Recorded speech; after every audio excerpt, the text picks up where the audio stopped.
Hare Krishna, everyone, and welcome all of you to the weekly Bhagavad Gita session. And the topic for today we are going to discuss is about universal form. It is referred to as we sometimes in English it is referred to as universal form. It is also referred to as Vishwarupa Darshan or Virata Rupa Darshan. So it all means the same, and we'll try and learn more about this particular form that Krishna demonstrated on the battlefield of Kurukshetra right in front of Arjuna. So we'll see how it all happened, and what what effect it had on the on Arjuna and on the overall way the Bhagavad Gita is progressing. So we'll take a look at all those aspects today. So just to take a look back, it all started with this question being asked by Arjun that the beginning, the first chapter, Arjuna gives lots of reasons for not fighting. He says this is distressing. There is a lot of mental distress which he's experiencing, which and that is the root cause of it is compassion that he's feeling. He does not wish to now kill all the kingsmen who have assembled on the battlefield of Kurukshetra, and he's not interested in killing. Suddenly he's confused whether he should kill them, he should follow his kshatriya dharma, or he should follow his kula dharma. Kula dharma is to protect the weaker people in his family, and kshatriya dharma is to kill anybody who is standing in front of him with a desire to fight in the battle which is fought for dharma, for the protection of dharma. You have to kill anybody who is standing in front of you, no matter he's your relative, brother, or whoever he could be. Now you have to kill that person. You have to fight a battle with that person, and battle means killing. Battle will end in killing. Either you get killed or you kill, defeat and kill other person. So the this is a compassion. Arjuna is suddenly taken over by compassion, and he doesn't feel like doesn't feel like fighting. He dropped his the Gandiva, the famous Gandiva bow got dropped from his hand. He starts crying, and he start giving a lot of reasons. One of the reason he gave is there will what enjoyment will I have if all those people with whom I grew up, who are my dear ones, near ones, loved ones, if they get killed in this battle, what kind of enjoyment I'm supposed to have? I will have after victory. So even if I win, I will not be able to enjoy the kingdom. And all these people are not strangers. They're all, most of them are my friends, my relatives, my gurujans, my pitamahas. So by killing them, I will incur sin, and I will be forced to face the sinful reactions after killing them. Even if I win, these two problems will be there. Also, this vast army of men who have assembled on the battlefield of Kurukshetra, if they get killed, most of them will get killed, because the battlefield has so many great warriors. Now they are not just going to shower flowers, they will be showering arrows, and most of these warriors will get killed as a result.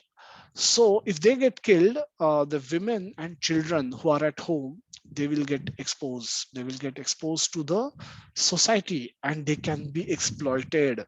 They are weaker. They are weak, and they can easily be exploited. And such exploitation will lead to unwanted progeny. Unwanted population will grow. Adharmic population will grow, and at that such kind of a population, what if population is adharmic, what dharma practices that you can expect from them? So they will stop all the rituals, all the traditions which are performed in the family for offering water and rice to the pitras. So all those traditions and all the social projects will get halted, and I will become reason for that. So destruction of dharma and family tradition, and all this is leading him to indecision. He's not even able to decide. I've come to the battlefield, but I don't know whether winning is important or losing is okay. So that is a very sad condition, and he starts crying and then surrenders to Krishna in this bewildered state of mind. Bewildered is confused state of mind, and asks this famous question that I'm suffering from karpanya dosho and pruchhami tvam dharma sammudha cheta. I'm asking you, what is my dharma? What should I do? What is my dharma in this current situation? And how am I asking you? Dharma sammudha cheta. Cheta is mind, sammudha is bewildered state of mind. And in this state of mind I'm asking you, yet shreyasya nishchitam bruhitan me. Just don't tell me whether to fight or not to fight. Tell me what is best for me. Tell me what is shreya for me. And for that I'm ready to become your disciple. I We entered the battlefield as if I am your master and you are my servant. You are sitting here as a chariot driver, and I am sitting in the chariot as if I am your master. But I am prepared to reverse this role. I want to become surrender student to you, and you become instructor to me. You give me instructions, and I want to I know your position. I know your real position. So I'm prepared to surrender to you. I want to become your disciple, and you instruct me what is best for me. So this is how it all started. And through the course of Bhagavad Gita, Krishna speak from second chapter in detail till the ninth chapter. He concludes that bhakti is the process. Attaining Krishna is the goal of life, and bhakti is the process for to be followed for attaining that goal. And the eighth chapter, seventh chapter, eighth chapter, ninth chapter, and then he says this whole process is very sweet, because if you take up this process, if you become my devotee, I become favorable to you. I am equal to all in general, but I am favorable to my devotees. I will favor my devotees because I am also eager for them to come to me. So this is my eagerness. I will, in that eagerness, I will favor you. I will carry what you lack, and I will protect what you have. Yoga kshema vaham yaham. Then my devotees will never perish. I will accept whatever you will offer me. In return, I will give you whatever you desire, whatever is best for your spiritual progress. So this is all Krishna spoke in the ninth chapter, up to the ninth chapter. And then Krishna starts speaking in the 10th chapter. He opens the 10th chapter explaining that how he cannot be understood unless anybody becomes his devotee. He Krishna himself presented himself as the supreme object, the supreme personality of Godhead. He is the only worthy object of worship, the only worthy object to chase, to follow. So Krishna is now making this point elaborating on this particular point, making it very clear that there is no one else in competition of him. On And he has been the origin of everyone. He has been the origin of four Kumaras, all the great sages. He has been the origin of all the devatas. Everyone has come from him. And even Brahma and Shiva, who could be considered to be the competitors of Lord, if anybody may not want to worship Krishna but may want to worship Lord Brahma or Lord Shiva or Lord Durga. So Krishna says all of them have come from me. I am I existed even when they did not existed. So they come from me. So since I am the origin of everything and everyone, no one can understand me unless I reveal myself to them. So I'm superior to everyone. I'm superior to everyone, whatever you can think of, whoever you can think of. I'm superior. I'm before. I was there before them, and nobody was before me. So nobody can claim to know me unless I reveal myself to them. So this is the point that Krishna is going to elaborate. Now he's also going to elaborate. He also elaborates on the point that whatever you may possess, for which you could be proud of yourself, you could be envious of others for they possessing these things. All those qualities, all these qualities, various qualities are created by Krishna alone, and created by Krishna, produced by Krishna, and distributed also by Krishna according to the desires and the deserving nature of each soul. Each soul get these qualities. Which are these qualities? Qualities like intelligence, knowledge, freedom from doubt, forgiveness, truthfulness, control of senses, and control of mind, shama and dama. So so the control of senses, and even greater than this is control of mind, that is Krishna's, that is quality manufactured by Krishna. Happiness and distress, birth and death, fear, fearlessness, non-violence, equanimity, satisfaction, austerity, charity, fame, infamy, all these various qualities are created by Krishna alone. This is explained in the verse 4th and 5th in the 10th chapter. Now, what is the significance of this? Well, these are the qualities that we all may want to have. And the earlier in the 7th chapter, Krishna says that I am the intelligence of the intelligent people. Again, he has given 12 qualities which people may be desirous of, which could make people proud, or which could make people famous, which could make people rich. Ability in men, ability in Lata Mangeshkar to sing is Krishna's ability. Krishna has given that ability. It's Krishna's quality. So the strength of the strong people, that comes from Krishna. If you consider yourself to be very strong, with physical strong strength, or mental strength, or spiritual strength, if all your strength comes from Krishna. If you consider yourself to be intelligent, all your intelligence comes from Krishna. If you consider to be very beautiful, attractive, good looking, all your beauty, attractiveness, and good looks comes from Krishna, comes as a form of fraction of Krishna. Mama tejo ansha संभव, my तेज, मेरे तेज के अंश से ये संभव हो रहा है. That he speaks towards the end of 10th chapter. So all this, knowing all this, we should become, we should become we should feel, if we have given, if we have been given so much by one person, our mood towards that person should that be of a gratitude.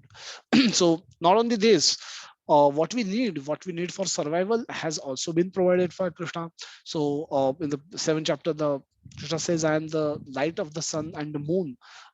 So the light is required. This is called dark planet. The planet is not self-eliminated. The people living here, they are also not self-eliminating. When Krishna was on this planet, he would go to steal butter, and even though it was hidden in dark rooms, the Krishna's body there used to be effulgence coming out of Krishna's body, and everybody could see everything in that room, even though it is a dark room. So, but people in this planet does not have that facility, does not have that effulgence. So the planet needs light and heat, which is provided primarily by sun and moon. The planet needs water. People need water to survive, which is also provided by Krishna. Krishna says, I sent forth and withheld the rains. It is me. Under my instruction, it is happening. The wind, we need oxygen to breathe. Plants need oxygen, carbon dioxide to produce food. so so this oxygen which is made available till the tip of our nose is arranged by Krishna. The rotation of earth is arranged by Krishna. The change of season is arranged by Krishna, so that we can all live peacefully, we can live happily here. And what should we do? We will come to that. So but this is all has been given by Krishna without sending even one invoice to us with GST. So what should be our mood? Yesterday we heard from Nautam Prabhu in Bhagavatam class, and today Kashyap Kapila Prabhu have also reiterated that point very beautifully, that we should have gratitude towards that person. If one person we know who has given us so much, then what should be our mood towards him? We should have a mood of gratitude towards such person, and that gratitude, mood of gratitude, should make us humble in front of them. And also, whatever we possess, whatever we have today, we should also feel very humble about whatever we possess, because we should know, all of us know, that it where from it has come from. It has come from Krishna. So if it has been given by Krishna, and so it is not ours, then there is no question of we feeling proud of whatever we may possess. We may possess beauty, we may possess knowledge, we may be intelligent, we may be wealthy, we may possess a lot of wealth, or we may possess a lot of fame. We could be famous, we could be very so whatever the qualities we may have skills, different skills. Different people have different skills. Somebody could be good in drawing, somebody could be good in singing, somebody could be good in sports, somebody can be good in studies, somebody could be good in mathematics, somebody could be good in management, somebody could be good in problem solving, somebody could be good in uh, architecture, designing, ideation, many things. So whatever we may possess, all should know that it has come from Krishna. It has been given by Krishna. Everything is created by Krishna, including the softer, the mental toughness that we may possess is quality of Krishna. The strong willpower we may have to get things done in this world has come from Krishna. So everything has come from Krishna. Everything has its origin in Krishna. And knowing this, we should become humble and have an attitude of gratitude towards Krishna. And Krishna says in the 7th verse that if you know this, if you know that from where it has come, and your disposition towards that person, that is me, changes to you become humble, you have gratitude, and when you take so much from one person, you want to do something for that person all in return also. That's very natural tendency that we all possess. So what we can do, we can love and serve Krishna in the way it is explained in Bhagavad Gita and Bhagavatam, and guided by the acharyas. So this is, Krishna says that you will naturally start doing, and which is what he elaborates in the 4 verses, which is called as Chatushloki Bhagavad Gita, which we had heard and we had discussed this. So these verses explains the pure bhakti, pure devotional service. Once you get convinced, basis the 10.7, then doing this becomes very easy, very natural, very what other option that we may have. We may not have any option. We may not, if we get convinced about the previous thing, that everything has, whatever I have has come from Krishna, then performing pure devotional service is a natural alternative. It's a very naturally it will come. And this is what we have seen. And after explaining this, Arjuna also is now explaining to Krishna what he has understood. So it is called paraphrasing. Paraphrasing is like he's repeating whatever he has heard and understood. And that's good, because when you have a student who has not heard, who has heard attentively and is able to repeat his understanding in such a way that the teacher can confirm that yes, your understanding is correct. Now that is important in the process of learning, so that the teacher know that there is no gap in what he's teaching, and the student whatever he is earning, his understanding. So there is a good alignment, perfect alignment in the two, and that is important. So Arjuna repeat whatever Krishna explains in these 4 verses, 12, 13, 14, and 15, and he confirms that yes, you said this, and I have understood it. Not only you have said, but I have understood it, and I know it has been said by many others that you are the supreme personality of Godhead, and you only are the object which is worthy of worshipping, worthy of remembering. And but now the problem is remembering Krishna at the moment of death, remembering Krishna at the time of performing our duties. And in general, ananya chetaha satata yomam smrati nityashah tasyaham sulabha partha nitya yuktasya yoginaha. That the objective of life is to cultivate ananya chetaha satata yomam smrati nityashah, continuous remembrance of Krishna without deviation. Now that is the objective, because we want to remember Krishna at the end moment of our death also. So Krishna says, Arjuna asked this question, that how can I think of you while operating and functioning in this material world? Because I will not be, it will be too much for us to be engaged in the devotional service at our level. We are not that purified. So we will do other things. We have other duties in life. We have family duties, we have national duties, and so on and so forth. So we will be doing other things. And while doing other things, how can we continue to remember you? If that is the objective, then how am I supposed to do it? Please guide me on the same. And then Krishna explains various vibhutis. Vibhutis, now Krishna is saying that the Krishna here understands that our knowledge, all knowledge come from God. All knowledge comes from God, but not everything begins with God. When we see the world around us, we don't immediately come to conclusion that God must have created this. God must have created, because the world around us has many aspects.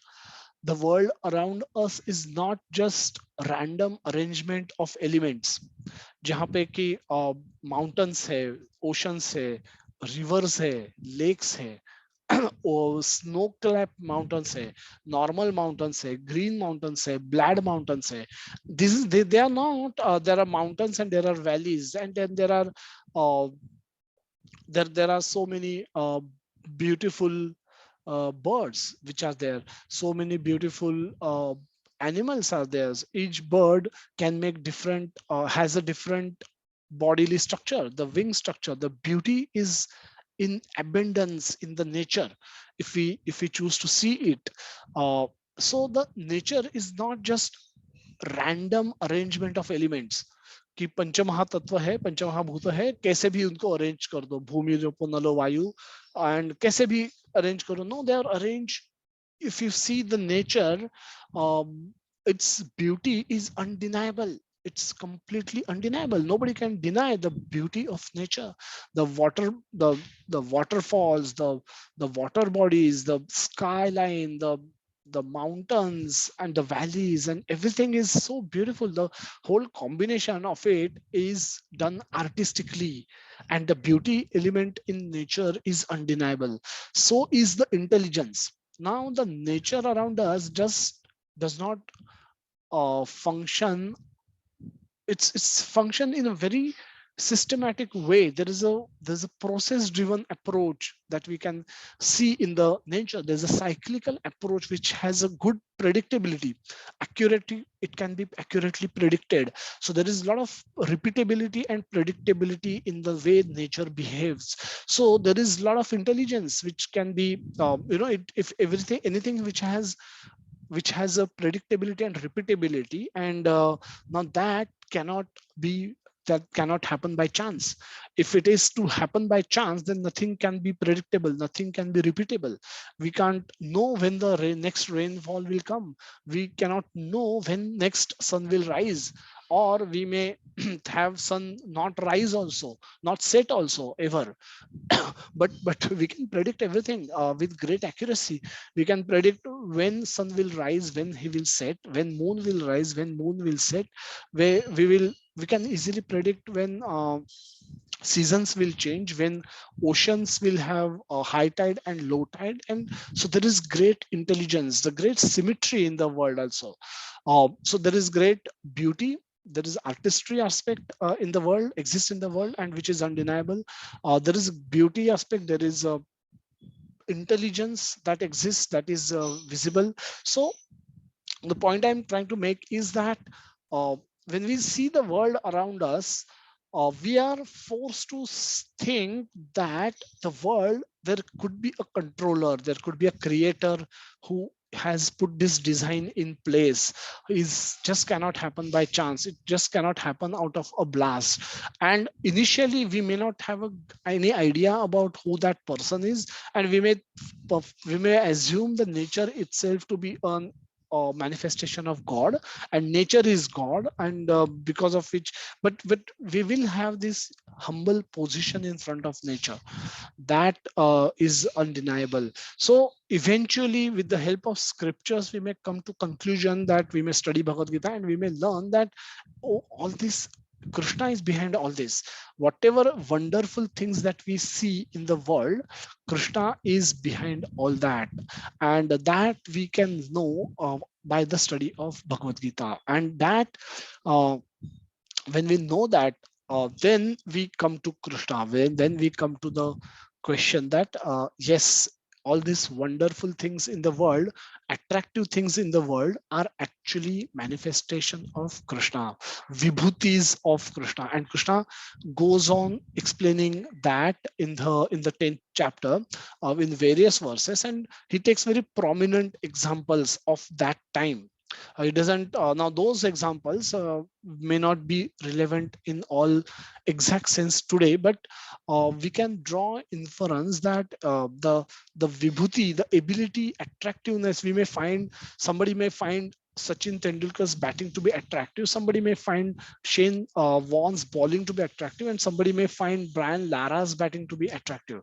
Now, in today's context, even all those vibhutis that all the three players possesses comes from Krishna, is manifestation of Krishna's vibhuti. So this is what Krishna explains in the 10th chapter, and then he concludes by saying that everything is possible. Whatever is attractive in this world is possible because of his small spark, which comes from Krishna. And then he says, what to speak of it? I pervade this entire universe by a small spark of me. This whole universe is also me. It pervades everything. I am there everywhere. There is nothing without me. There is nothing in this universe also.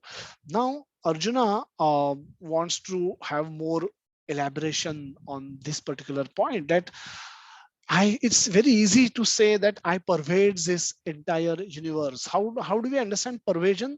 The pervades, it is said that soul pervades this entire body. Now the entire part, each and every corner, nook and corner of this body, soul's presence exists. Now soul, as we've heard in one of our previous session, that has a size of 10,000 part of a tip of a hair. It could be that small, and it is spiritual in nature. So even if you may develop a very advanced microscope, it will still not be able to view soul, because soul is spiritual. So unless spirit reveal himself to us, we cannot see him. So soul cannot be seen, and it's that tiny, but it pervades the entire body. It is making my hand move, and simultaneously I can make my legs move. My brain is functioning, my throat is functioning so that the sound is produced, my digestion is happening. I probably would have eaten some breakfast, so simultaneously my digestion is taking place.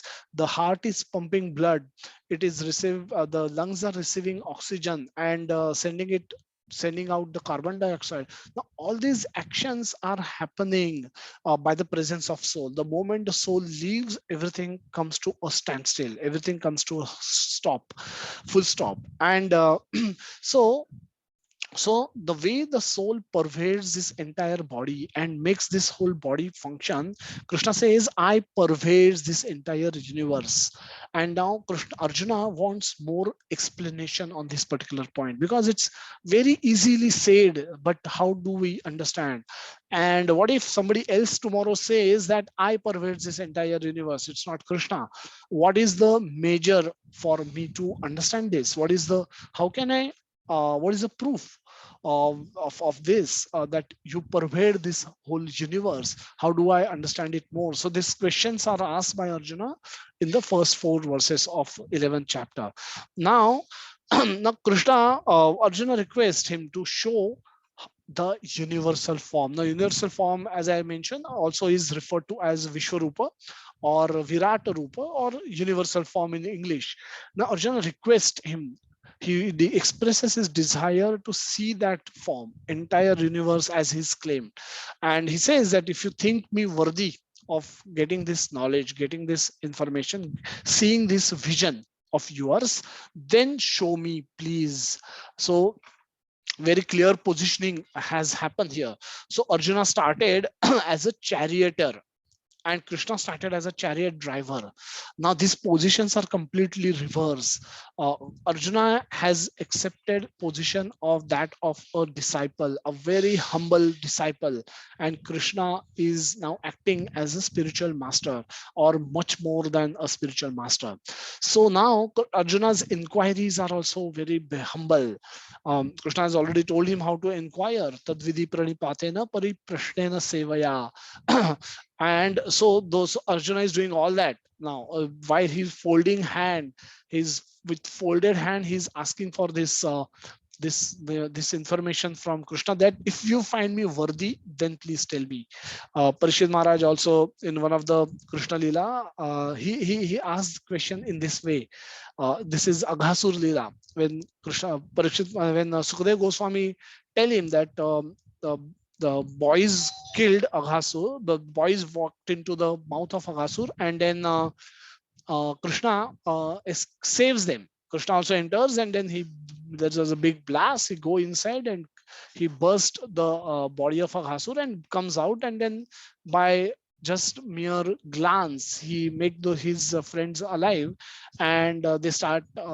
They go home. They go home after 1 year and start narrating this incidents of how Aghasur was killed to their parents as if it has happened today. But 1 year has passed in between. Now Parishit Maharaj immediately catches this point, saying that if Aghasur was killed in the morning and in the evening the boys should have gone home, so how did they last 1 year? How did they last that 1 year period? Please tell me. And if you find me worthy of listing this secret, there seems to be some secret in this, then please tell me. And so this is a very beautiful way, very humble way of inquiry, that you're expressing a doubt. You have a doubt that if 8 o'clock morning, सुबह 8 बजे अगर अघासुर का वध हुआ है और शाम को बच्चे घर जाने चाहिए, और देन उनको बोलना चाहिए कि आज सुबह मैंने देखा, तो वो 1 साल बाद क्यों गए? 1 साल उन्होंने क्या किया? 1 साल हो क्या रहा था? And there is a gap. 1 घंटा, 1 साल is not a big, it's a big time. How, where did they lost 1 year? और उस 1 साल में उनके साथ क्या हुआ? व्रज में क्या हुआ उस 1 साल? So this is a beautiful catch that was there in the description Sukadeva Goswami was giving, which Parikshit Maharaj catches, and very humbly he asks that if you consider me worthy of listening, then please, then oh sadhu, please tell me. And that's a very beautiful way of asking question. Arjuna is very humble now, and he asked this question in the same mood. So Krishna start describing now. What is Krishna going to show is Vishwarup, and that's not been revealed to anybody so far. So Vishwarup description comes couple of times in previously in the Krishna Leela. He showed this uh, universal form to Yashoda a couple of times. Once while with the famous incidents when he was eating mud, but before that also while feeding him the breast milk, Yashoda saw that saw the instance where that she's seeing universe in his mouth. And the mud eating incidents also is very famous for that, she made Krishna open mouth, wanted to see it by herself whether he's actually eating mitti or not eating mitti.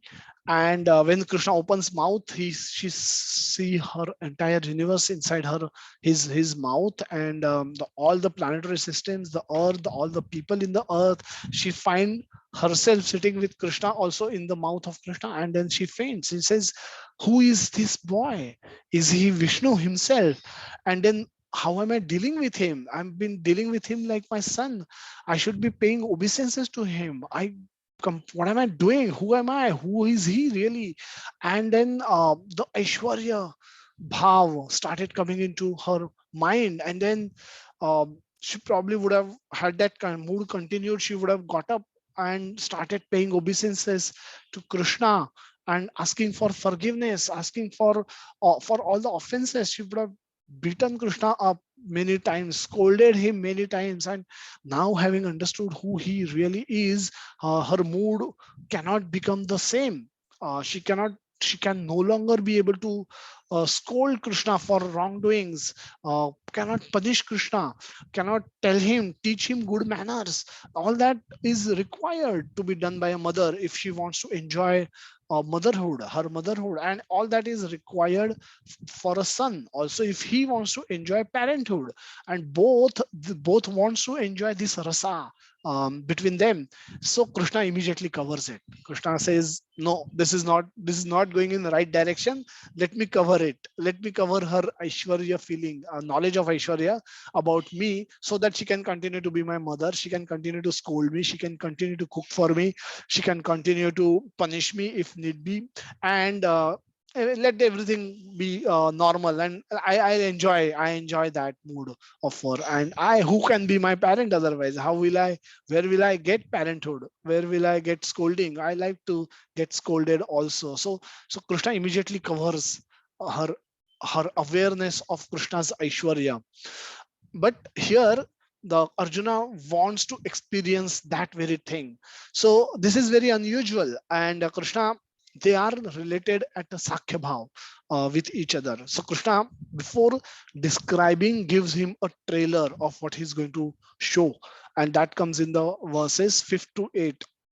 So we see not only by our eyes, but we see with our knowledge also. So for example, if if a person who doesn't know understand stock market is shown some graph going up and going down, he will see, but he will still not see. He will not understood anything. He will not understand anything. However, a person who understand what happens in the stock market and what those graph represents will become jubilant, or will become very happy when the graph goes up, and may get a heart attack when the graph comes down. And the other person may just wonder कि क्या हो रहा है, एक line ही तो नीचे आया है, तुमको तकलीफ क्या हुआ है? How can you feel sad? How can you become so sad about just because a line coming down? Because now when you have knowledge, when you see the same event with knowledge, eyes of knowledge, you mean, oh, so many stocks went down and I became poor, or whatever that means. But see, we always see not only with our eyes, but we see with our knowledge. And that is what is required also. So Sanjay, so Krishna gives that knowledge to Arjuna, that he's going to explain. He explained him what is going to come before him. And then Sanjay is the one who is also seeing this form. He also has Divya Drishti. So he's able to view this form. Nobody else is able to see this form. Now, so he explains, his explanation comes from verse 9 to 14 in the 11th chapter. And then starting from 15th verse onwards, Arjuna start describing himself, whatever he's seeing and he's feeling, what effect that vision is having on him, and what effect that vision is having on others who are also seeing this form along with him. So Prabhupada brings in a question that why at all Arjuna is desiring of seeing this form. He is a pure devotee of Lord, and whatever Krishna has spoken, Arjuna has accepted it without any reservation. So proof क्यों मांग रहा है? Now now Prabhupada brings up this important point in the purport to the third verse. So Krishna also understands that Arjuna wants to see universal form to set a criteria for in the future there would be so many imposters who would pose themselves as incarnations of God. Now the people therefore should be careful. One who claims to be Krishna should be prepared to show his universal form to confirm his claim to the people. And we have so many incarnations, so-called incarnations of God, or so-called incarnations of Krishna, or people claiming themselves to be God. And this is becomes a criteria. This should become a criteria before we accept anybody as God. So Chaitanya Mahaprabhu, when he never claimed himself to be God, but every now and then he demonstrated his swarupa, his six hand form, his eight hand form to various devotees, and that's very vividly captured in the description. So hence Chaitanya Mahaprabhu is Krishna himself, and anybody else who claims himself to be God should also be prepared to show this kind of a form, universal form. So best of Bharata, see now what is Krishna saying? So Krishna is explaining that what you will see, the sea, Adityas, Vasus, Rudras, Ashwini Kumaras, and all other demigods, behold many wonderful things which no one has ever seen or heard before. Now, this Krishna is explaining here that what Krishna is saying, that I will show you whatever you are desirous of seeing, whatever you want to see, I will show you, but I will not stop with that. I will show you something more which you have not asked for also. And so in the in this para he says that you may, but you have not asked that question now, but you may want to see in the future.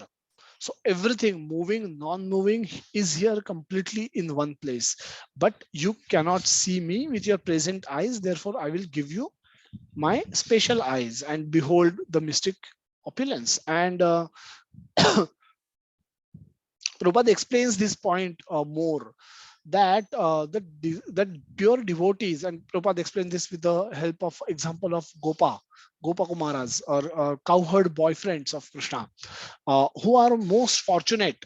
Uh, Devatas, rishis, who are performing austerities and penances for thousands and thousands of years just to see tip of a foot of Lord Krishna, just to take his darshan. And these boys are playing with Krishna, playing like just like ordinary child play with his friends. These boys are playing with that same God who is a Brahman, who is Paramatma manifestation, who people worship as Brahman, who people worship as Paramatma, who people worship as Bhagwan, as Vishnu in Vaikuntha, in all awe and reverence, with Aishwarya. Now, same boy, same God, these boys are playing as if he is just like their friend. So how fortunate these boys are, how fortunate, how much austerity these boys must have performed in their past life, because of which they are getting this position of becoming a friend of Krishna, where they have zero awareness of his godliness, zero awareness that he is actually the supreme Lord.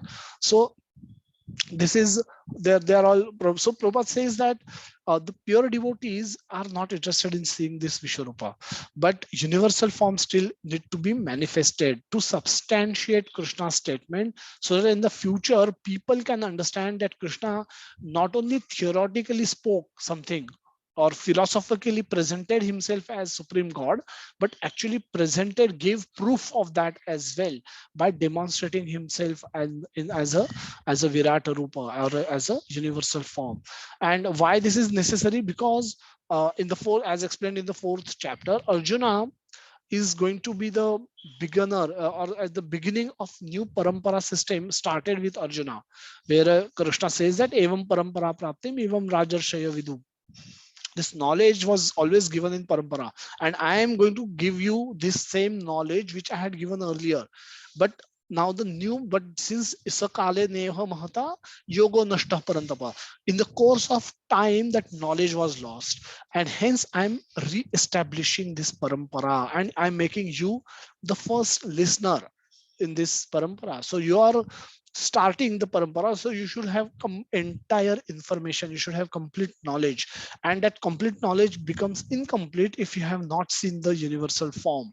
I may say anything, and you are my friend, you may believe it as well, but seeing universal form can establish my position without any doubt, without any dispute. And hence Arjuna's asking for Krishna to demonstrate his universal form is justified, and Prabhupada explains the same point in the purport as well. So those who are actually interested in understanding the supreme personality of Godhead Krishna, and who follow in the footsteps of Arjuna, should understand that Krishna not only theoretically presented himself as the supreme, but actually revealed himself as the supreme as well. The reveal word is very important. Reveal means everything is happening by mercy, by the will of Lord. When I wish to reveal, when I wish to know somebody, and that somebody is a very superior person, I cannot know about that person as much as I can know when that person personally reveals himself to me. And we can take example of, say, Narendra Modi, Prime Minister Narendra Modi. Now we may know a lot about him through, in general opinions, like 2002 riots. Now people will have one opinions. One set of people may have one opinion about him, and one set of people will have opposite opinion about him. So the knowledge is can have duality. We can get caught up in dualities, and we will not know what is truth, because both arguments could appear to be very true. Similarly, whatever the good or bad decisions he might have had taken can also be understood by different people in from different perspectives. So some may criticize it, some may glorify it, and if one has to know, one may just get lost in the duality. But the best way to know is when the person himself reveals this information to us. So that is what is now being asked for. And Krishna immediately reveals himself, his form, to Arjuna, and Arjuna now start describing that form. And that form Arjuna is describing in few set of verses till the verse 22nd in wonderful way. Now he himself has asked for this vision, and he becomes extremely delighted by seeing this vision, where he see Lord Brahma sitting in lotus inside the body of Lord. So Krishna expands himself, and he could see only Krishna everywhere, from earth to sky, in all directions. He just see Krishna everywhere, and he has many arms, many bellies, many, his body expanded everywhere. And he has many mouths, many eyes, and many heads, many helmets he's wearing, and he's seeing Lord Brahma inside Krishna, Lord Shiva is inside Krishna, all the sages are inside Krishna, and all the body of Krishna has great effulgence. It said that thousands of suns have risen at the same time. And how much effulgence will be there? Similar effulgence is now being experienced by Arjuna. So he is not even able to see the glowing glow coming from everywhere. And he's seeing various instruments being held in various hands, thousands of hands of Krishna. So the thousand words here is used in a metaphorical way. It's not literal way that actually 1000 Manushyanam Sahasreshu. Now it doesn't mean after every 1000 people, one people become a devotee, or one person attempts to know Krishna. This verse comes in 7th chapter, but wherever the thousand and the numbers are used, uh, those are in a metaphorical way. It's not literal way. So Krishna, Arjuna says that you are the supreme, and he starts praising Krishna. You are inexhaustible, without video, you are without origin, middle, or end. Your glory is unlimited, and you have numberless arms, and the sun and moon are like your eyes. I see you with blazing fire coming from your mouth, burning the entire universe by your radiance. Now this is all wonderful explanation. Now Arjuna expected to see something like this. It's like starting a movie with a little bit comedy, then some action, and then the horror part comes. Now when you know that you've gone to watch a horror movie, you're expecting it. So you're not, so you're still watching with wonder the horror scenes that are presented in the movie. And so that is because that is still in line with what you had expected before you step in for the movie. And now but suddenly you see what's happening in the movie screen is that initially the characters were all unknown, all random, and events are happening with those characters. The place where the whole thing is happening is also could be familiar, but it's still not so familiar, because it's still these are sets, we know these are, it's all not real, and everything is looked at as a movie, as a something fiction. But suddenly in the same movie you start seeing your home or your locality where you actually reside. And then there are people, there is a big monster who is killing or is destroying things, everything, the destroying the whole city. And that monster suddenly is seen somewhere else, and suddenly is seen in your neighborhood. And there everything looks very familiar to you, because that's actually your neighborhood, happens to be your neighborhood, but you are seeing it on the screen. And that screen, on screen you see that same monster is now destroying everything that's that which is where you have been yesterday, which is where you have been today, before you came to for this movie, and is destroying that. There are people whom you see and who you find familiar, they are getting destroyed. And the monster is now moving towards your own home. And now this is what the sight of this is how the sight change of this Virata Rupa. The Arjuna, what he was earlier seeing was all wonderful, wondrous. But though it was a terrible, but it was still happening at a distance, at a location, at a people, for people who are not so known close to Krishna, or not Krishna to Arjuna. But now suddenly Arjuna finds battle. He starts seeing the battlefield of Kurukshetra in this universal form of Krishna. And what he see there is what he had not expected to see. He see something that is making him now fearful. Not, it was the wonder stopped. And when he see his neighbor's neighborhood is getting destroyed, his neighbors are getting killed, and the monster is proceeding towards his home, and he may see himself hiding somewhere there and trying to save himself and his family members from that monster, from getting destroyed from that monster. Now the vision has changed. Now vision has now become fearful. You don't expect yourself to be seen in the movie. Similarly, Arjun's vision has now changed, and now his mood has changed. He's become fearful. Now Arjuna is saying something very, very different from wonder. Now it is become, it is showing how disturbed, how terrible he is becoming by seeing the sight that Krishna is showing to him. O all pervading Vishnu, saying with your many radiant colors touching the sky, your gaping mouths and your great glowing eyes, my mind is perturbed by fear. I can no longer maintain my steadiness or equilibrium of mind. He says, I cannot keep balance. Seeing thus your blazing death like faces and awful teeth in all directions, I am bewildered. What is happening? What is that he's seeing? He's seeing that all the sons of Dhritarashtra, along with their allied kings, and Bhishma, Drona, Karna, and our chief soldiers. So not only his Kuru army, not only the army of his enemies, but his soldiers from his side also.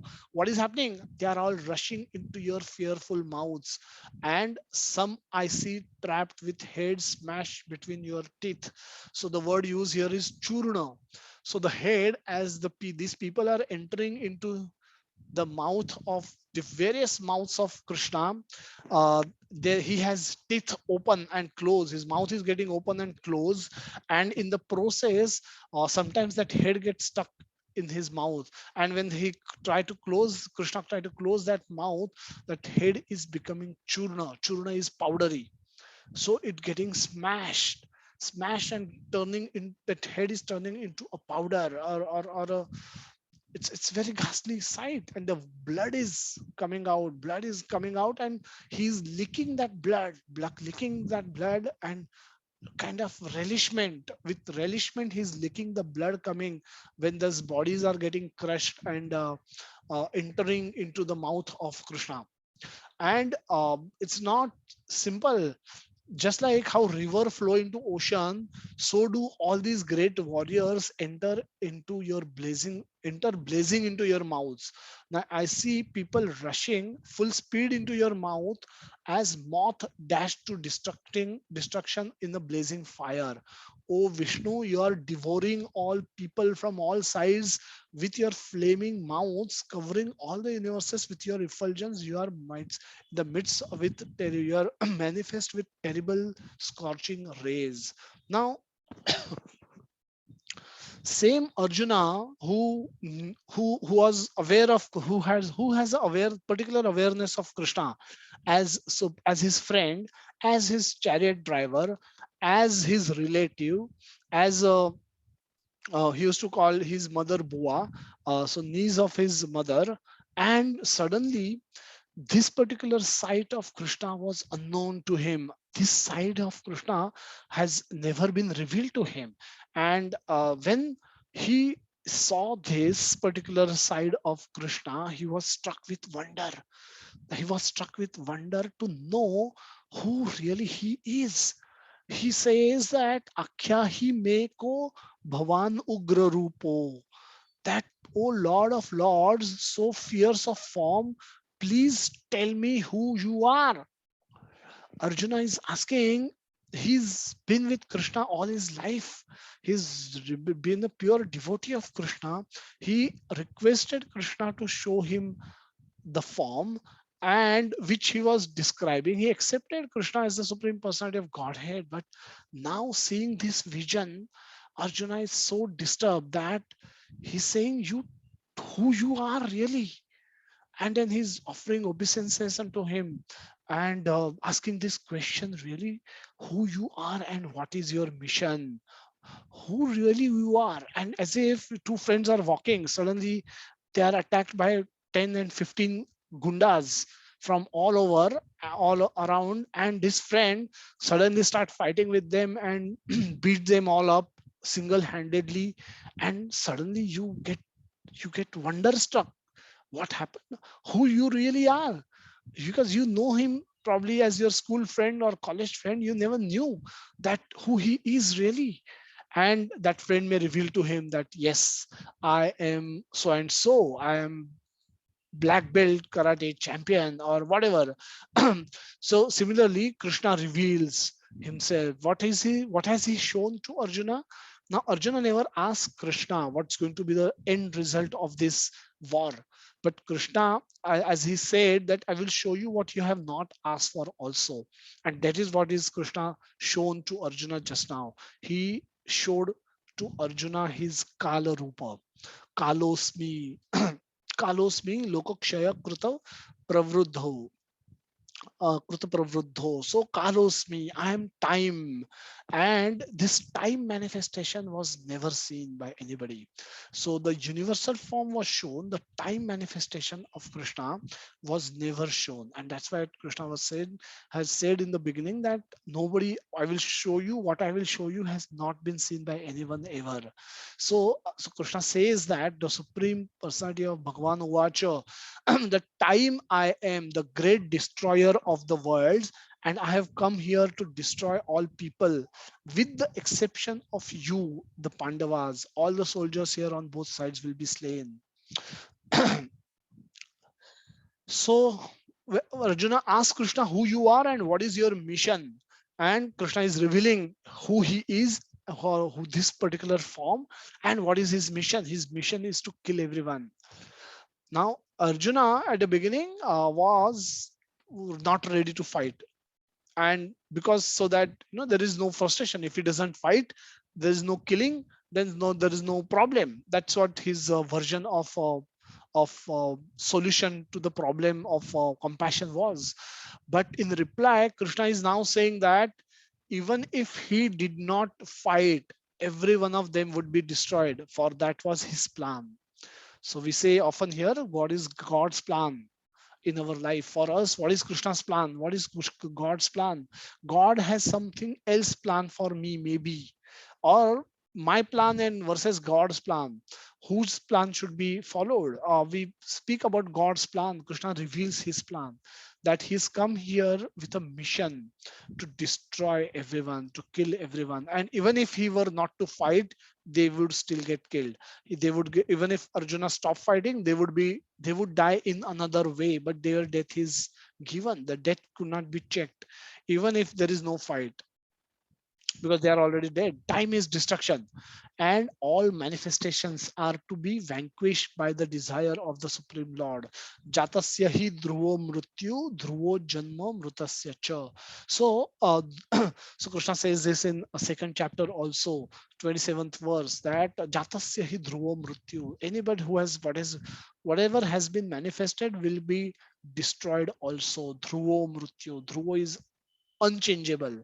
The time is the factor which is standing in between your birth and your death.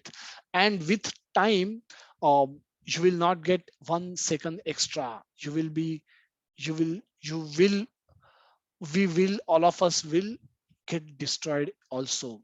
So the time is the Krishna's manifestation, and Krishna reveals that this is his desire, that everybody should be vanquished. That is the desire of the Supreme Lord, that is the law of nature.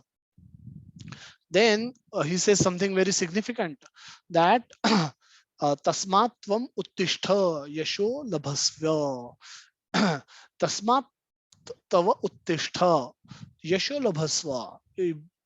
Therefore get up, O Arjuna, and prepare to fight with glory. Yasho labhasva. Yash milega tumhe. Kaise? Jitwa. That conquer your enemies and enjoy flourishing kingdom. Rajyam samruddham.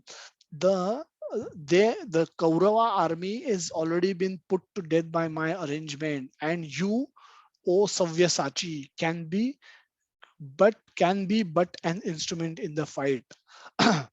Nimitta matram bhava Savyasachin. Savyasachi in Man is the one who is named, one of the name of Arjuna, that was given to him because he could shoot arrows with great accuracy and with great expertise. So Savyasachi is the one who can shoot arrows. So he says, do this action and become a nimitta matra, because nimitta matra mayai veite nihataha purvameva, that everything has been arranged by my will, by my desire, but you become a nimitta matra bhave Savyasachi. That just become an instrument. Nimitta matram, the word is very significant. Prabhat gives in the purport, the whole world is moving according to the plan of Supreme Personality of Godhead, and foolish person do not have this sufficient knowledge, think that the nature is moving without a plan, and all manifestations are accidental formation. That's famous our That's our famous theory of evolution, theory of Big Bang, that everything has come from a bang, and that's foolish understanding. So one should get proper knowledge from Bhagavad Gita, from Bhagavatam, where everything is explained, everything is told. Now there is a specific plan being carried out, and what is that plan? Prabhupada mentioned that the cosmics. Now this is very important. Now we've heard this again many times, and every time we hear it as if we are hearing it for the first time, because we forget, we get overpowered by Maya, and that's why we need to be told, retold, and again told this particular sentence, that cosmic manifestation, which is this whole material world, this whole arrangement, uh, is a chance for the conditioned souls to go back to Godhead, back to home. So this is our chance. This is why the material world is created. It is not created so that I can become graduated, I can become postgraduate, and I become famous, and I earn a lot of money. I purchase a lot of homes. I have I have many friends on Facebook. I have many followers on Twitters, and so this is not what this world arrangement is being created. It's been created for a simple reason, that conditioned soul can get a chance to go back to Godhead, come back home.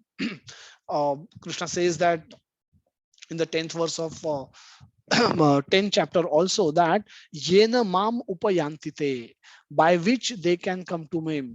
The dami buddhi yogam tvam yena mam upayantite. Now this is Krishna's plan, that they can come to me now. So this is what Prabhupada also reveals in the purport, that it's a chance given to a conditioned soul. Now who is a conditioned soul? Anybody who wants to dominate, has a mentality, dominating mentality over the dominating over the material nature for the purpose of enjoyment, for the purpose of sense enjoyment, is a conditioned soul, because their true conditions are unknown to them. They don't know what is their true nature is. They are covered by the ignorance, they are covered by lack of knowledge. So when anyone who can understand the plan of the Supreme Lord and cultivate Krishna consciousness is most intelligent. The creation and destruction of the cosmic manifestation happens under the superior guidance of God. Thus, battle of Kurukshetra was fought according to Krishna's plan. Arjuna was refusing to fight, but he was told he should fight in accordance with the desire of the Supreme Lord. Then he would be happy. So, as long as our actions are aligned with the plan of God, we may act to fulfill our plan, but we should be acting to fulfill God's plan. And how should we know God's plan?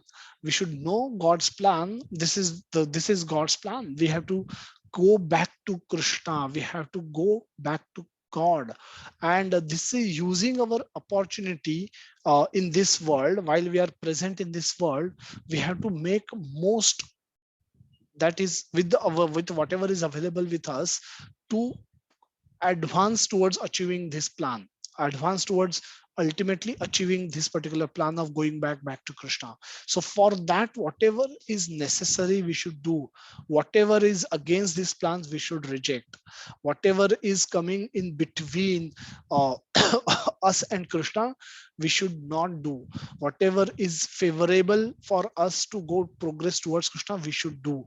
That is what is our endeavor should be. And that is what yesterday Narottam Prabhu also explained, that have an attitude of gratitude towards Krishna.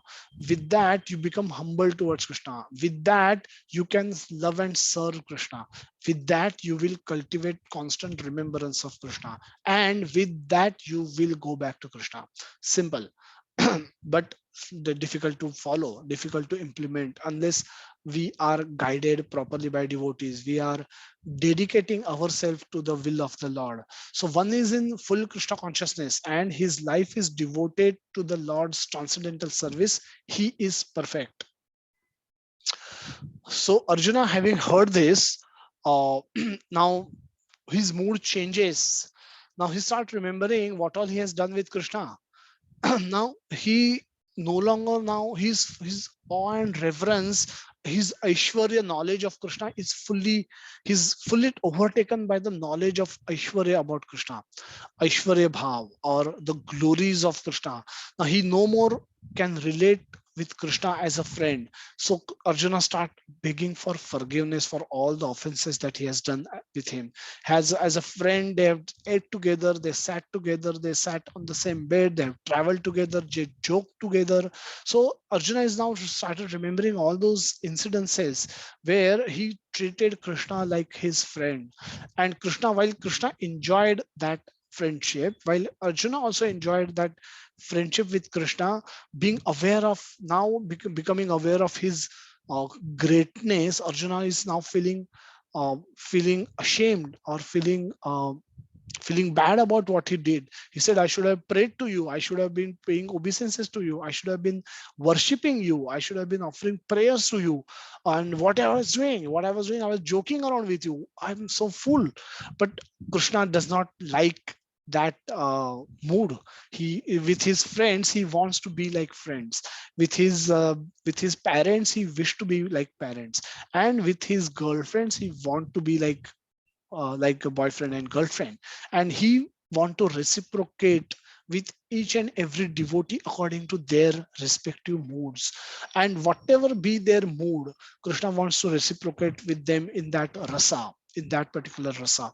So with Hanuman, he reciprocate as Lord Ram. With Arjun, he reciprocate as a friend with Aishwarya. With Gopas, he reciprocate as friend without Aishwarya. And with Gopis, obviously, he reciprocate as their lover boy. With elderly Gopis, he reciprocate as if they were son, and he gives them ample happiness, and he gets a lot of happiness while reciprocating that as well. So so Arjuna here is in a completely different mood. He forget his friendship and he become rather ashamed, or becoming start feeling sorry for what he did to Krishna. But then Krishna says and but then Krishna also Arjuna also requests him to show the famous forearm form with Shankha Chakra Gada Padma, and Krishna shows him that form as well. And finally he says, for you to become steady minded, become calm and composed, because we have a job to do, we have to fight a battle. And so that battlefield aspect is not taken away, is not forgotten. So Krishna reminds him that you become instrument and fight this battle and win it for me, get glory. But this is anyway my plan, so you just become nimitta matra and become famous for doing that a service to me. So Krishna finally manifests two-arm form, which is rare, and he says that it is rare even for devatas. It is not accessible to devatas also to see him in the four-arm form, two-arm form, which is the most intimate form, where he reciprocate with all his devotees in this form, in the way they want it. So this is the most intimate and the most fundamental, the basic plan and the basis of all other forms. So this is the basic form of Krishna. Two-arm form is the basic form of Lord Krishna, and this is the basis of all other forms of Krishna. Everything else manifests from this form. So Krishna says that, my dear Arjuna, only by undivided devotional service can I be understood as I am, standing before you in two-arm form, and can thus be seen directly. Only in this way can you enter into the mysteries of my understanding. This is 11.54th verse. Krishna can be understood. Prabhupada says in the purport that Krishna can only be understood by the process of undivided devotional service, undeviated, the Vyavasayitmaka buddhi, without deviation, Ananya Chetaha Sadata, without deviation. When somebody cultivates remembrance of Krishna, Yomam Smriti Nityashaha, if you remember Krishna without any deviation, not that forget Monday, Sunday, and for Saturday, Wednesday, on all days, all times, remember Krishna, cultivate remembrance of Krishna, perform sadhana to cultivate systematic remembrance of Krishna, schedule for time for hearing and reading and chanting, and by which you can cultivate systematic remembrance of Krishna. Spend aside time for visiting temple, visiting devotees, visiting dham, so that you can get a booster dose of Krishna consciousness, remembrance of Krishna. You can get a booster dose of remembrance of Krishna, because in otherwise, we are trying to do it on our own. When you visit temple, you get benefit. You get the benefit of seeing Lord in person, as in the form of His deity. You can interact with pure devotees who are serving Lord for years without any deviation, without any change. They have so much love for their lordships that even if you can get a fraction of that, small particle of that love, then also our life can become perfect. And by associating with such devotees, such wonderful devotees, we get at least a desire to cultivate similar love for Krishna. So love for can be for deity worship. uh, we met Ramrup Prabhu in Kharghar and earlier in Juhu. Now he's been serving lordships, Radha Rasbihari ji, for many years without holiday. And he was explaining in one of the class that how he managed to continue serving Lord Radha Rasbihari ji even during 2 years of COVID, where every day morning he used to wake up and think who is going to be who is out now, or people were getting COVID, affected by COVID, every left, right, center in the temple also. So, but he was, and his desire to serve Lordship was not shattered even for day. And the lordship also arranged it in such a way that the the entire worship happened throughout the year. Nothing was stopped even for a day.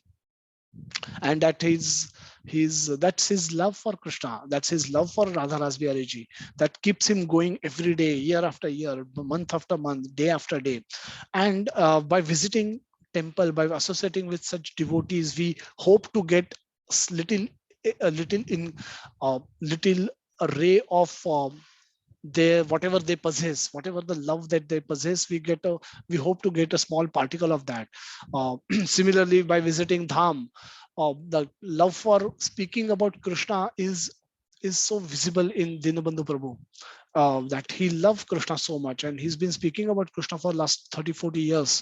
And we hope by here associating with him, we hope to get similar enthusiasm for speaking about Krishna, similar enthusiasm, even if it's a fraction of enthusiasm that he possesses. If we can, by associating with him, we hope to get those desires. We hope to get the similar enthusiasm to speak about Krishna, to love for Krishna that he possesses. We hope to get small fraction of that, and that's why we visit temple. We should visit temple. We should visit dham. We should associate with devotees. So this is the mystery of who can enter into Krishna's tattva, who can understand Krishna's tattva. And that can only be understood by pure devotees, by undivided devotional service. He explicitly explained this in this verse, so that unauthorized commentators who try to understand Bhagavad Gita by the speculative process will know that they are simply wasting their time.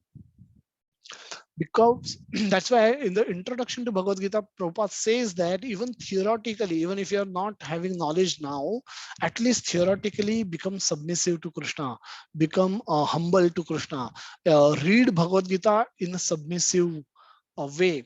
It's a revelation by Krishna, revelation by God. And unless we have a submissive attitude towards that person, it's impossible for us to understand his revelations.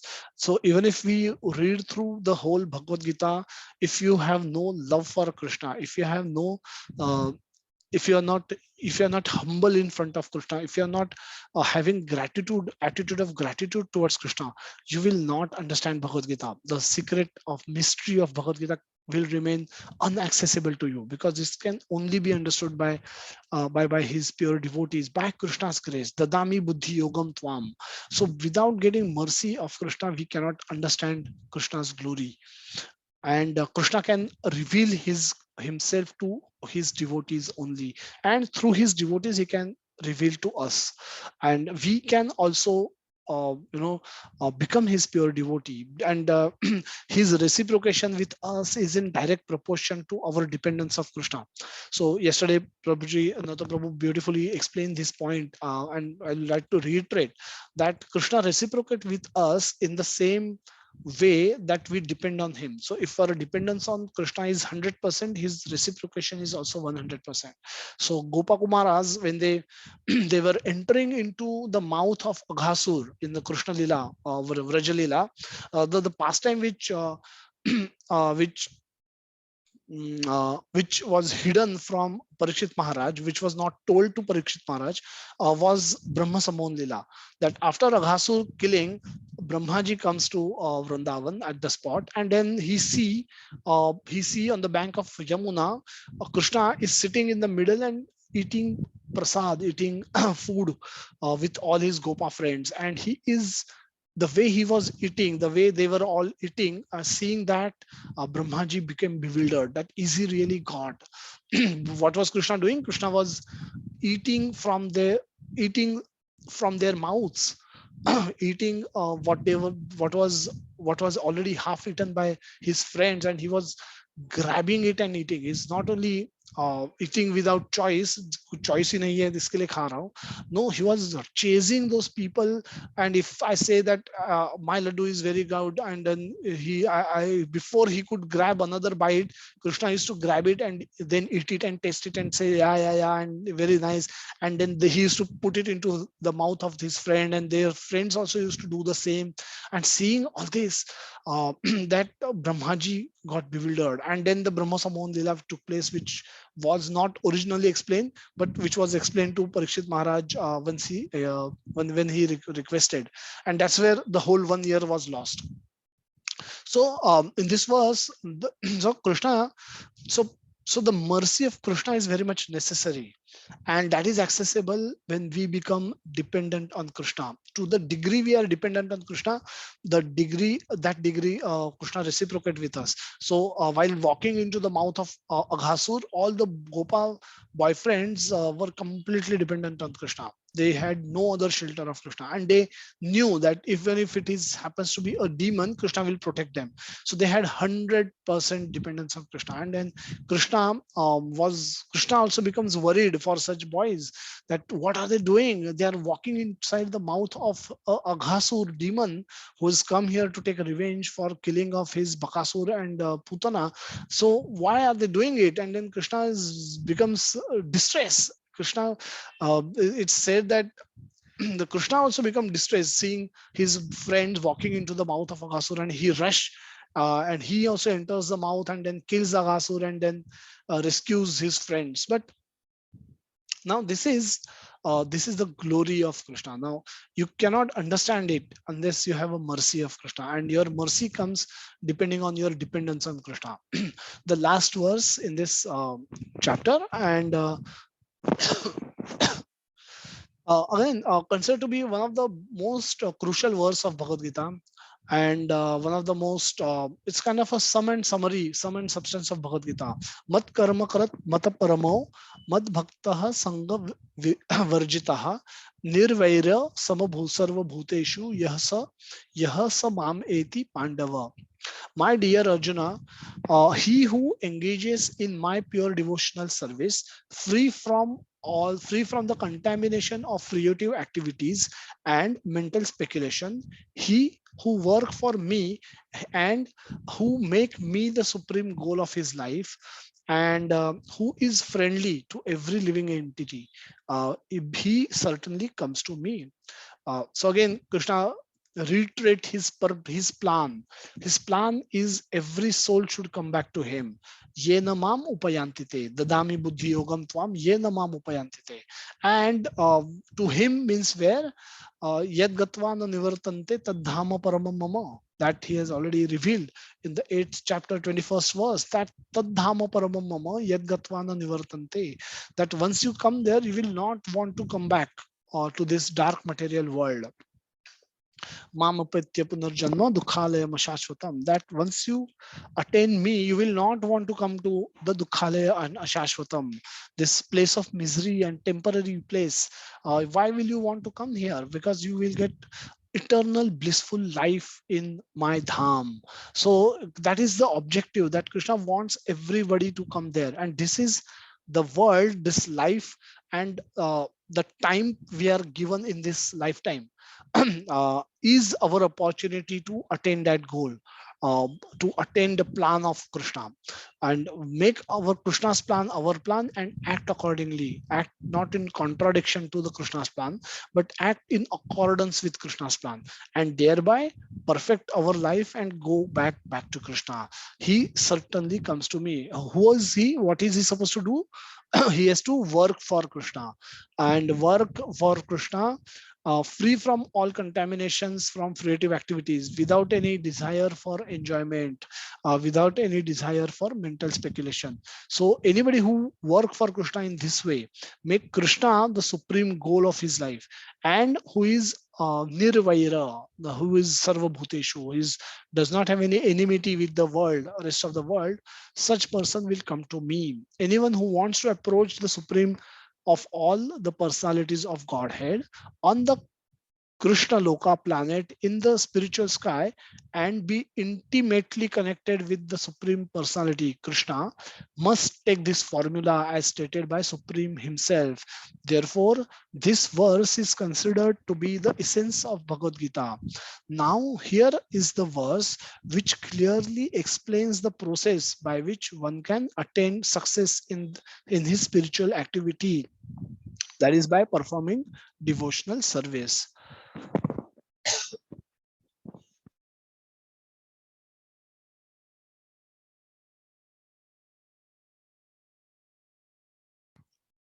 in summary, this is the universal form, the chapter.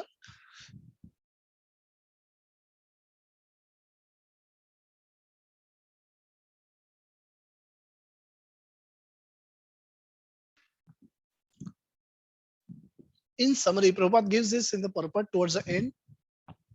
In summary, the universal form of Krishna, which is temporary manifestation, and the form of time, the Kala Rupa, which devours everything, and even the form of Vishnu, the four-handed form, have all been exhibited by Krishna. So thus Krishna is the origin of all these manifestations, and it is not that Krishna is the manifestation of the original Vishwarupa, or the other, it's not the other way around. So Prabhupada is clarifying that this is the order, that there is Krishna, there is four-hand Vishnu, then there is Vishwarupa, and all other manifestations of Krishna comes from original Krishna. So the Krishna is the origin of all these forms. It's not the other way around, that these forms can become Krishna. It is Krishna who can become all of this and still become Krishna and remain Krishna in his two-arm form. In the Brahma Samhita, it is stated that those who are attached to the Sham Sundar form of Krishna in love and devotion can see him always within the heart and cannot see anything else. Now, Krishna has already told us how to see him everywhere, and whatever attractive we see, we should remember Krishna. We should it should give us remembrance of Krishna. Whatever wonderful we may possess, it should give us remembrance of Krishna. It should remind us that this has come from Krishna and make us more humbler.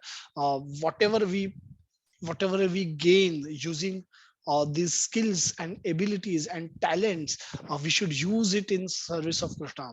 We may gain knowledge, we may gain fame, we may gain money, we may gain wealth, we may gain kirti, so whatever we may gain strength, we may gain whatever we may possess, all that has come from using the vibhutis of Krishna, which are given to us for this life, this lifetime, for this life, and during this time span of whatever we are being allotted to stay in this planet.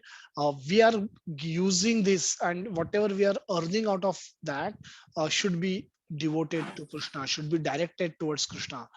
And so one should understand, therefore, that the purport of this 11th chapter is that the form of Krishna is essential and supreme. So, so the whole objective is, so the whole universal form chapter culminates with bhakti, culminates by reiterating how important bhakti is, how important manmana bhava mad bhakto madhyaji mam namaskaru is. And by doing that, simply one can attain Krishna, one can cultivate remembrance of Krishna.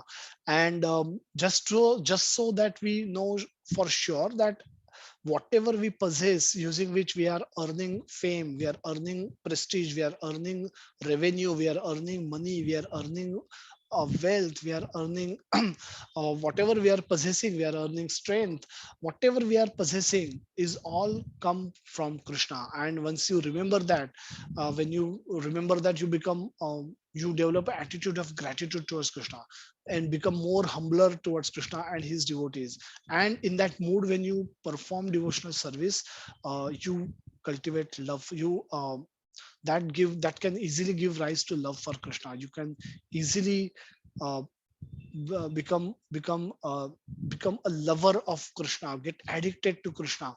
And in that mood, when you perform devotional service, you remember him throughout your life while performing all your duties, and also at the end of your life.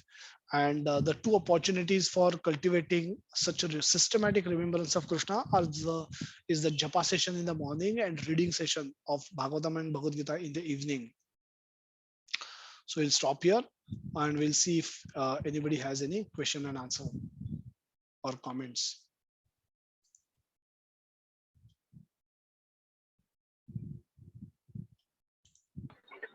Hare Krishna Prabhuji, Dandavat Pranam. Hare Krishna, Dandavat Pranam, Prabhuji, so you are just adding some kind of values in our devotional service by teaching us so many aspects of Bhagavad Gita. And like here, you have beautifully mentioned the teaching of Srila Prabhupada that one should be that form is shown basically just that so that no one can compare to God, and means we can be aware of the fake peoples, and we can just give we can also propagate, means this is a good logic given by Srila Prabhupada, that we can also propagate the Krishna consciousness to others by showing that this is only Krishna who has got the Vishwaroop form and no one else has got this. And if someone claims to be on that platform, so we can ask him to show that, and so that we can just differentiate between the fake ones and the original ones. And certainly the knowledge of parampara system, as you beautifully gave.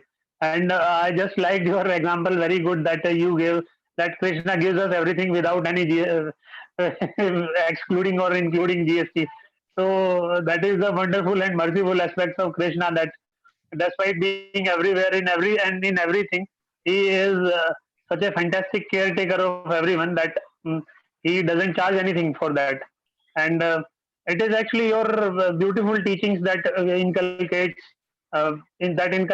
something to do for Krishna, or which for whatever endeavor we can do in that direction.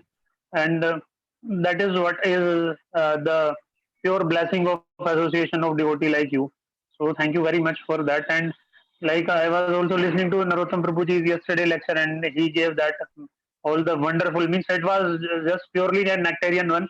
And I was coming back, and I was at the station of Nerul, and I was looking at the name of Nerul, and I thought, I started contemplating on that how I can relate this to Krishna. Then eventually it came like no rule. There is no rule in chanting, so you can chant anywhere, anytime, in any position, whatever. So it is wonderful actually, and this is because of the association of the devotees like you and Narottam Prabhuji. So thank you very much for sparing your precious time and giving us so much wonderful association of yours. Thank you very much, Prabhuji. Hare Krishna, Dandavat Pranam. Hare Krishna, Prabhuji. Thanks for all your comments. Let's see if anybody has any question in the chat box.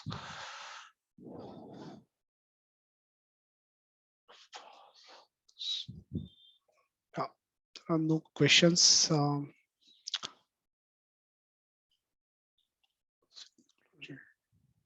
Okay, so we've concluded with 11th chapter today, and we'll continue with our study of Bhagavad Gita in the coming Sunday, and have Krishna conscious week ahead for everyone.